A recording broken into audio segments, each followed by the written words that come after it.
Delighted to be joined by Salvin here in Sheffield. Firstly, mate, I'm going to ask you, how was Lanzarote? Oh, it was brilliant. Couldn't beat it. Training twice a day in that heat just makes it so much easier.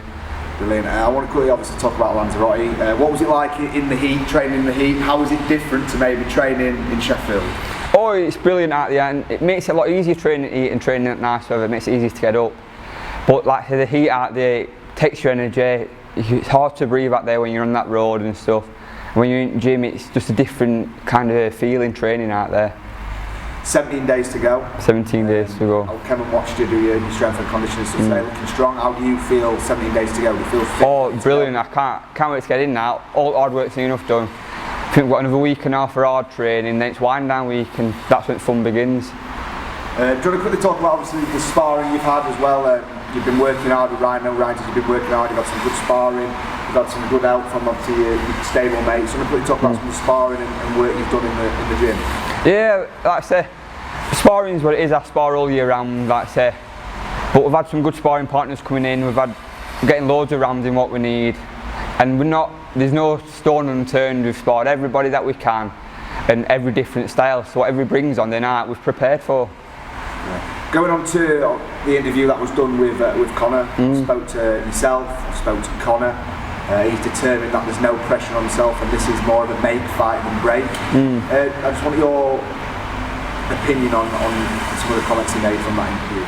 Well, if that's how he sees it, that's how he sees it, and that's fair enough. He's in touch with opinion, but we've both put pressure on us. Like I say, this is a chance for me to be a two-time Central champion. It's time for him to pick up his first belt.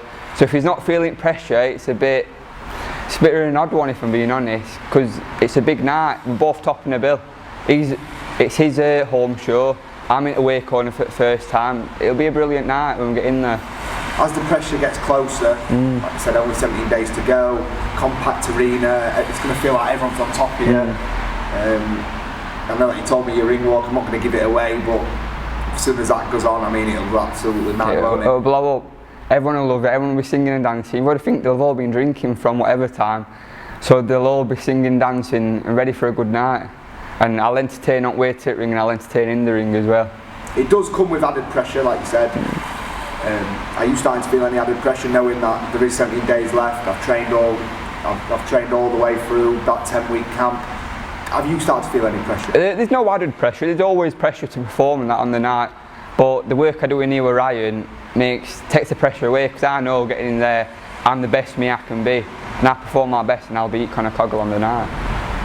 I've been 22 years of age, and becoming a two-weight Central Area champion is a massive achievement at such a young age. How would it feel for you personally to become a two-weight Central Area champion at just 22 years of age and still obviously only a baby in your career? Oh, it's going to be brilliant, and like I say, I don't think many people have done it like I have. This was my second unbeaten lad that I'm fighting. First one I beat for the first area title, and now Connor for the second one. It's brilliant, but that is not the end of my chapter. I'm 22, I've still got a long time to go in this sport. So pick this title up and then we'll go again, look for an English or a British, whatever comes along. Connor being 27, 28, this is the first title he's fought for his career. Yourself being 22, already fighting for a Central Area title. How come you feel like yourself have took them risks at such a young age and maybe Connor hasn't, and this is the first title that he's fought for and he's 27, 28 coming into the prime of his career? Obviously I don't know much about how Connor's lifestyle, his management and how his training goes. Obviously his team are different to my team. My team, we're happy to take a risk. I work hard all year round, so when them opportunities come, we'll take them, we'll jump on them. We're in these sports and sometimes you've got to take a little bit of a risk. It's got to be an educated risk that you take. Like I say, but you take them risks and they pay off sometimes. I took a risk for fighting for the first area title against a 5-0 lad. I was 5-0 myself, I think I was 20-year-old. So I took a risk there, because I think he was 26, 27 for the first area title. So coming up against someone who was 27 in out and for me, I've been there, done it. It's another tick on my box. Going on to the weight, first time ever making featherweight. I know you mentioned you brought in a nutritionist to look after that side of it. How has it been different preparing for this side of the weight cut and stuff like that? Is it a bit different than obviously not having to have a nutritionist? To be fair, I probably made the weight one easy to have. Like I say, I've left all my diet to Greg.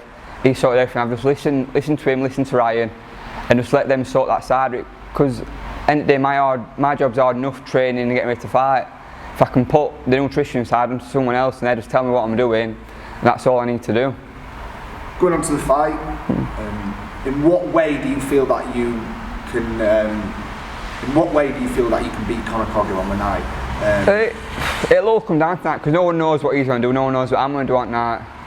Like I say, who knows, we could both stand in the middle of the ring and have a dog fight for 10 rounds, or we might both dance around and look to box. No one knows what's going to happen at night. All I know is it's going to be exciting from my side. If Conor engages, he engages. If he doesn't, he doesn't. It'll totally come down to him. Obviously, we know our game plan, he knows his, and it'll just be exciting for all fans at night. Conor did say in his interview that he wants you to come forward and apply pressure. He wants you to come out as that style, as he feels that'll benefit him the most. How would you kind of react to that? Yeah, it might benefit him, like I say, but we've got little gloves on. Like I say, me coming forward with little gloves on could be potentially dangerous, but it's the same with him. Because he might be trying to talk me into something, trying to get me to rush out, or he might be trying to talk me into, oh, in fact, I'll box that back foot, which I've got my game plan. We're going to stick to it all the way through.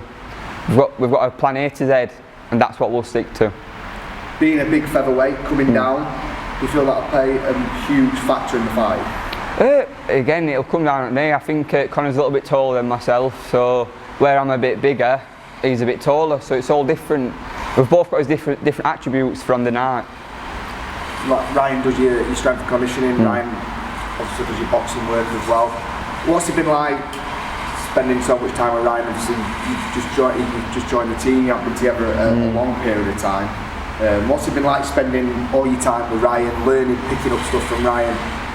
How's it, do you reckon it's progressed you as a fighter? Yeah, definitely. Like I say, I've spent the last 12 weeks with Ryan. Like I say, at morning, night, we went away last week together to Lanzarote to train out there. We've literally seen each other every day for the last 3-4 months. So like, just being around him, like I say, Ryan was a very good champion. So being around good champions is going to make me a good champion.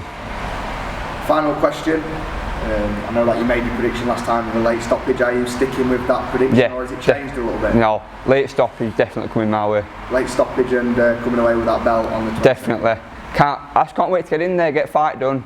I've just enjoyed the night. As you know, it's going to be an interesting ring walk. Like I say, everyone's going to enjoy the night. One of the big things is coming on with that belt and making sure them fans are satisfied. Obviously, he's got loads coming over from Hull. Like I said, so we just need to give him a good fight. It's what we have to do. Like you said, there is a lot coming from Hull. Do you feel that you will relish there will be a lot, I think there's over 100 tickets being sold to people from Hull that are coming to support Conor. How do you think you will take it all in? Obviously there will be boos and stuff like that, because you are the away fighter. How will you take that? Will you relish it? Oh, I'll enjoy it. It's something new for me. Like I say, first time into away corner. Like I say, it's not first time I've been booed. I got booed in amateurs. Like I say, it's just one of them things. Like I say, if that's what they come and do, I'll just have to make them go quiet, won't I? Last question. I know that you mentioned you're looking forward to finishing the fight, getting some different food. Do you want to quickly explain what you'll go for? I know that you've told me, but this Sunday I'll be looking at making a welterweight. Like I say, I won't want anyone to weigh me in on that Sunday. But it'll be celebrations. Once the fight's done, it'll be all celebrations and that. I know that you mentioned the KFC. Oh, definitely. Is that going to be on after the fight, straight after the fight, a little KFC? Oh, we'll see. It might be a bit of a celebration and KFC a bit later on. We'll see how the night goes. Cheers for your time, mate. Thank you.